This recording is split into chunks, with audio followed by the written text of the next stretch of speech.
আমাদের দেশের সরকার কতটা ভীতু হলে এই ধরনের নোংরা কাজ করতে পারে।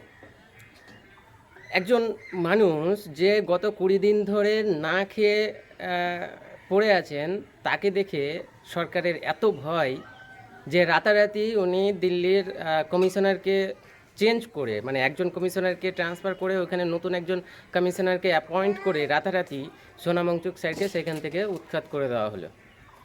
কথাই আছে, অন্যায়ের বিরুদ্ধে লড়ো, যদি লড়তে না পারো তাহলে বলো, যদি বলতে না পারো তাহলে লিখো, এবং যদি লিখতেও না পারো তাহলে এই ভিডিওটা শেয়ার করো।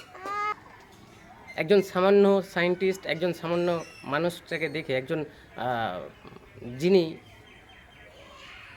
গত কয়েকদিনেই ৮ কেজি ওজন লস করেছেন, ওনাকে দেখে সরকারের এত ভয় যে উনি রাতারাতি সোনাম ওয়াংচুক স্যারকে উৎখাত করে দেওয়ার চেষ্টা করলো এবং সেটা সফলও হলো।